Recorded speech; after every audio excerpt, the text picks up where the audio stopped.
इस लॉकडाउन में social media पर सबसे ज़्यादा सर्च किया जाने वाला सेलिब्रिटी आज सोनू सूद है। और उसके बाद मुझे लगता है सबसे ज़्यादा सर्च किया जाने वाला प्रोफेशन, सबसे ज़्यादा सर्च किया जाने वाला बिजनेस आज अगर कोई है तो मुझे लगता है वो नेटवर्क मार्केटिंग है, डायरेक्ट सेलिंग है, मल्टी लेवल मार्केटिंग है। आज हम डायरेक्ट सेलिंग के बारे में बात करेंगे, यानी नेटवर्क मार्केटिंग के बारे में बात करेंगे। ये क्या होता है, इसके प्रॉस एंड कॉन्स क्या हैं और इसमें काम क्या करना पड़ता है, जेन्युइन है या नॉट जेन्युइन है, लीगल है या इलीगल है, सरकार क्या कहती है इसके बारे में, लोग क्या कहते हैं बारे में, अपॉर्चुनिटी है या फेक है, ये सब आज हम बात करने वाले हैं नेटवर्क मार्केटिंग के बारे में। हेलो लीडर्स, मैं Sagar Sinha, motivation speaker, sales trainer and MLM super coach. आज जानते हैं नेटवर्क मार्केटिंग के बारे में।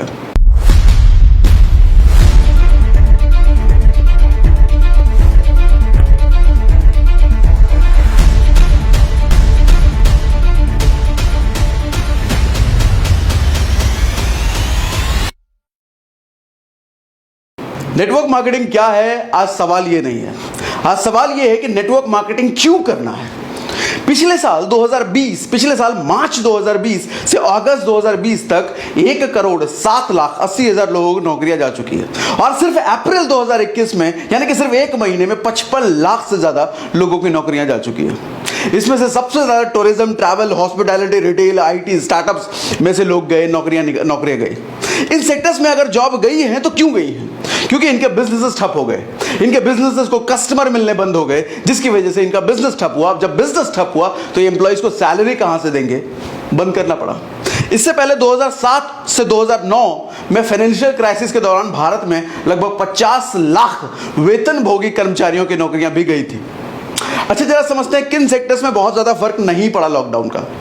FMCG और हेल्थ केयर, जो इन सेक्टर्स में नौकरी या बिजनेस कर रहे हैं उनको बहुत ज्यादा फर्क नहीं पड़ा। ये दोनों सेक्टर्स ऐसा है जैसे ये दोनों बेसिकली रिसेशन प्रूफ माने जाते हैं। ये दोनों इंडस्ट्री मार्केट में दो तरीके से अपने प्रोडक्ट को पहुंचाती है। एक मल्टी चैनल मार्केटिंग होता है, दूसरा मल्टी लेवल मार्केटिंग होता है। हम जानते हैं जरा सबसे पहले मल्टी चैनल मार्केटिंग कैसे काम करता है। ये दरअसल manufacturer, C&F agent, wholesaler, retailer, customer, इस चैनल के थ्रू मैन्युफैक्चरर से कस्टमर तक सामान पहुंचता है। इसी चैनल के जरिए कस्टमर तक सामान मैन्युफैक्चरर के जरिए पहुंचता है चैनल मार्केटिंग में, मल्टी चैनल मार्केटिंग में। क्या आपने कभी कोलगेट मैन्युफैक्चरर से लाते हुए किसी को देखा है? एक एंड कस्टमर के पॉइंट ऑफ व्यू से अगर देखा जाए तो इस चैनल में कस्टमर को छोड़ के सभी पैसा कमाते हैं, और वो भी सिर्फ और सिर्फ प्रोडक्ट को मूव करके। वैसे देखा जाए तो ये सबसे इंपॉर्टेंट इस चेन में दो लोग हैं, एक तो मैन्युफैक्चरर, दूसरा कस्टमर। क्योंकि मैन्युफैक्चरर सामान को बनाता है और कस्टमर सामान को कंज्यूम करता है।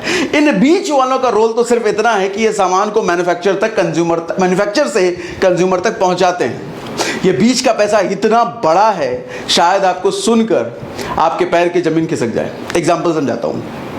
एक 100 रुपए का टूथपेस्ट अगर 20 रुपए का मैन्युफैक्चरर बनाता है तो सभी बीच वालों का कमीशन ऐड करके ये 100 रुपए का हो जाता है। यानी कि इसका 80% पैसा बीच वालों में बढ़ जाता है और उसकी पूरी कीमत कस्टमर को देनी पड़ती है।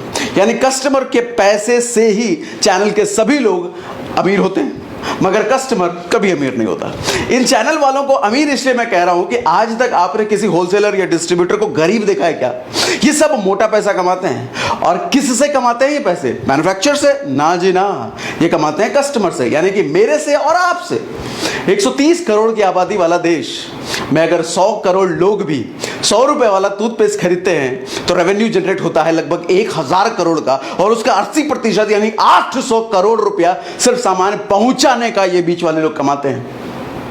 अब एक गहरा सवाल आपसे, 25,000 रुपए की टीवी जिसके घर में है उसकी आमदनी कितनी होगी? लगभग 50,000 रुपए, लाख रुपए। लेकिन 25,000 रुपए की टीवी का जो होलसेलर है उसकी आमदनी कितनी होगी? सोच के देखिए उसकी आमदनी कितनी होगी। 50,000 या 1 लाख से तो कहीं ज्यादा उसकी आमदनी होगी। Am I right? मुझे कमेंट बॉक्स में बताइए, am I right?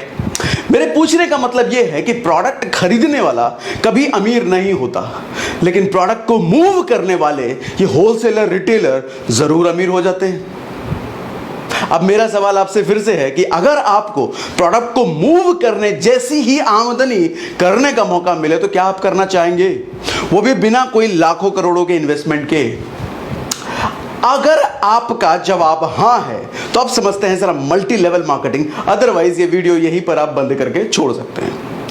अब तक अगर आपको यह फील हो चुका है कि आपका पैसा इस बीच वालों के पास नहीं जाना चाहिए, यह पैसा आप तक ही रहना चाहिए, तो इसका एक ही सॉल्यूशन है, आपको मल्टी चैनल मार्केटिंग से नहीं बल्कि मल्टी लेवल मार्केटिंग के जरिए सामान खरीदना पड़ेगा। Yes, multi level marketing. चलो थोड़ा डिटेल में समझते हैं मल्टी लेवल मार्केटिंग को। सबसे पहले आपको यह बता दूं कि मल्टी लेवल मार्केटिंग और नेटवर्क मार्केटिंग, डायरेक्ट सेलिंग, ये तीनों शब्द का मतलब एक ही है। सो कंफ्यूज ना होना, ये तीनों शब्द एक ही हैं। अब प्रोडक्ट को मैन्युफैक्चरर से कंज्यूमर तक पहुंचाने की जिम्मेदारी कंज्यूमर की ही होती है, जिसकी वजह से सबसे बड़ा पैसा चैनल पार्टनर्स के बीच बढ़ता था, वो अब कस्टमर यानी हमारे और आपको कमाने का मौका मिल जाता है, वो भी बिना किसी इन्वेस्टमेंट के। अब आप सोच रहे होंगे प्रोडक्ट मूवमेंट के लिए तो बहुत बड़े इंफ्रा की जरूरत पड़ेगी ना, जैसे warehouse, accounting, employ management, offices वगैरह वगैरह वगैरह। डोंट वरी, ये सारी चीज आपके और हमारे लिए नेटवर्क मार्केटिंग कंपनी मैनेज करती है, हमें करने की जरूरत नहीं होती, हमें ये करने की बिल्कुल भी जरूरत नहीं होती। अब आप मुझसे पूछेंगे कि इसमें करना क्या होता है, तो आपको एक स्टोरी के जरिए मैं आपको समझाना चाहता हूं इसमें काम क्या करना होता है। दरअसल मैं जिस जगह पे भी रहता हूं ना, यहां पे लगभग 8 साल पहले मैं शिफ्ट हुआ था, और उस वक्त जब मैं शिफ्ट हुआ था तो मुझे अपनी गाड़ी की सर्विस करानी थी। तो मैंने अपने पड़ोसी से पूछा था, भैया गाड़ी की सर्विस करानी है, आसपास कोई ढंग का है क्या? तो पड़ोसी एकदम से ऐसे एक्साइटेड हो गया जैसे उसका खुद का सर्विस सेंटर हो और वो उसके लिए मैं कस्टमर मिल गया। तो इस तरीके से वो मुझे बताना शुरू किया कि यहाँ से ऐसे जाओगे, लेफ्ट लोगे, राइट लोगे, तो वहाँ पे एक झोपड़ी सी चीज सर्विस सेंटर है, उस झोपड़ी में चले जाना, वहाँ सर्विस बहुत अच्छा होता है। मैंने कहा झोपड़ी में सर्विस सेंटर, ये क्या बात कर रहा है ये? तो मैंने ताज्जुब से पूछा उससे, उसने कहा घबराओ मत, वो देखने का झोपड़ी है, लेकिन सर्विस सेंटर में जो काम होता है ना, वो लोग जो काम करते हैं, दिल खुश हो जाएगा। तो उसकी बात तो सुन करके मैं गया सर्विस सेंटर, वहाँ पे सर्विस कराया, और ट्रस्ट में जब नेक्स्ट डे मैं अपनी गाड़ी की डिलीवरी लेने पे वहाँ गया तो सच में दिल खुश हो गया। गाड़ी की सफाई वफाई धुलाई वुलाई उन्होंने फ्री में करके दिया। तो अब इतनी अच्छी सर्विस जब मैंने उसकी देखी, कल को मुझसे भी जब कोई पूछता था कि गाड़ी की सर्विस करानी है, तो मैं भी उसी की तरह एक्साइटेड होकर के उसको वहां पे भेजता था। आज 8 साल बाद उस सर्विस सेंटर की सिचुएशन क्या है मालूम है? आज 8 साल बाद वो सर्विस सेंटर बड़ा सा शोरूम, बड़ा सा गराज में तब्दील हो गया है, बहुत बड़ा। कैसे हुआ ये? उसने कोई 1 रुपए का एडवर्टीजमेंट नहीं किया, किसी सेलिब्रिटी को हायर नहीं किया, किसी तरह का कोई न्यूज़पेपर में ऐड नहीं दिया। कैसे हुआ ये हुआ mouth to mouth publicity. Yes, जैसे आपने उबर, ओला, जियो का शुरुआत में कोई एडवर्टीजमेंट देखा था क्या? बिल्कुल भी नहीं। उबर जब आई थी तो क्या करती थी वो? आप आओ राइड लो, आपको राइड अच्छी लगी, 3 लोगों को रेफर करो, चौथी राइड में आपको फ्री दूंगा। ओला ने भी इसी स्ट्रैटेजी पर काम किया। जियो आई क्या, किस स्ट्रैटेजी पर काम किया? सिम लो, मैं आपको फ्री दे रहा हूं, सब कुछ फ्री, डेटा वेटा सब फ्री। अब जब सब फ्री मिल रहा है, आदमी को एक्सपीरियंस इतना अच्छा मिल रहा है, वो मजबूर हो जाता है दूसरों को रिकमेंड करने पर। ये रिकमेंडेशन का खेल, ये माउथ टू माउथ पब्लिसिटी का खेल जियो, ओला, उबर जैसी कंपनियों को बिलियनियर बना सकता है। तो आपको नहीं लगता नेटवर्क मार्केटिंग वाले, ये रिकमेंड करने वाले बिलियनियर बन सकते हैं? In fact there are so many billionaires, there are so many millionaires in the world। बहुत सारे ऐसे मिलेनियर आज नेटवर्क मार्केटिंग के जरिए बन चुके हैं। आप गूगल पे लिस्ट कर सकते हो डायरेक्ट सेलिंग मिलेनियर्स, एक लंबी सी लिस्ट आपको मिलेगी across the globe. America, Japan, China, India में तो बहुत कम है। उसका कारण भी बताता हूँ इंडिया में कम क्यों है, पहले समझते हैं आगे की बात। मैंने कहीं सुना था, बस छोकरी और नौकरी के पीछे मत भागना, एक जाएगी तो दूसरी आएगी। देखो भैया, बस और छोकरी का तो मुझे नहीं पता, लेकिन आजकल नौकरी जाती है ना किसी की तो मिलती नहीं है। हजारों लोगों ने सुसाइड किया है इसी लॉकडाउन में, क्योंकि लोगों की नौकरी चली गई और दूसरी नहीं मिली, घर का खर्चा कैसे चलेगा? नेटवर्क मार्केटिंग सिर्फ प्रेजेंट में पैसा कमाने का आपको मौका नहीं देता, ये basically future to future, generation to generation एक इनकम सोर्स बनाने का बिजनेस है। आज फिकी और केपीएमजी की रिपोर्ट आप पढ़ो, सभी कह रहे हैं कि डायरेक्ट सेलिंग में करियर की बहुत बड़ी संभावना है। दिल्ली यूनिवर्सिटी में तो इसके लिए लेक्चर्स होने शुरू हो गए, उनका भी फोकस अब शुरू हो गया कि भैया मार्केट में बच्चे अब सिर्फ निकल के नौकरी की तरफ ना भागें, डायरेक्ट सेलिंग का भी चुनाव करें।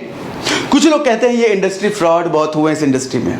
मैं कहता हूं, अरे जानकारी के अभाव में भटक रहे प्राणी, फ्रॉड कौन सी इंडस्ट्री में नहीं हुए जरा मुझे बताओ? क्या रियल एस्टेट में नहीं हुए? क्या इनकम टैक्स में नहीं हुए? क्या स्टॉक मार्केट में नहीं हुए? क्या मेडिकल इंडस्ट्री में नहीं हुए? क्या एजुकेशन इंडस्ट्री में नहीं हुए? क्या बैंकिंग में नहीं हुए? तो लोगों ने काम करना छोड़ दिया, लोगों ने इस इंडस्ट्री को त्याग दिया क्या? नहीं, पूरी इंडस्ट्री खराब हो गई क्या? नहीं ना। अब चूंकि डायरेक्ट सेलिंग आप डायरेक्ट सेलिंग में करियर बनाने का आपने अब तक सोच ही लिया है, तो आपको एक बात बता दूं, यहां सक्सेस आपकी स्किल से मिलती है। ये कोई स्कीम नहीं है जो रातों रात आपका पैसा डबल, ये बिजनेस है। दुनिया के हर बिजनेस की तरह यहां भी स्किल और हार्डवर्क की जरूरत पड़ती है। जम के सीखने पर फोकस करना पड़ेगा, खुद के ब्रेन पर इन्वेस्ट करना पड़ेगा, because investing on your brain will get you into right train. थोड़ा दिमाग लगाना, लेकिन अपलाइन के ज्यादा सुनना होता है इस बिजनेस में, जल्दी कामयाब हो जाओगे। डायरेक्ट सेलिंग का ये वीडियो हमारा कैसा लगा आपको कमेंट बॉक्स में मुझे जरूर बताना। इसके बारे में कुछ भी सवाल हो, कुछ भी कंसर्न हो तो मुझसे पूछना जरूर। मैं कोशिश करूंगा नेक्स्ट वीडियो में ही आपको उस सवाल का आंसर दे पाऊं। और अगर आपको जानकारी अच्छी लगी, आप चाहते हो कि डायरेक्ट सेलिंग के बारे में और भी लोगों को पता चले, तो शेयर कीजिए, व्हाट्सएप पे लिंक शेयर कीजिए, लोगों को बताइए कि भैया डायरेक्ट सेलिंग ये है। Okay, that's all, thank you very much, good day, bye bye.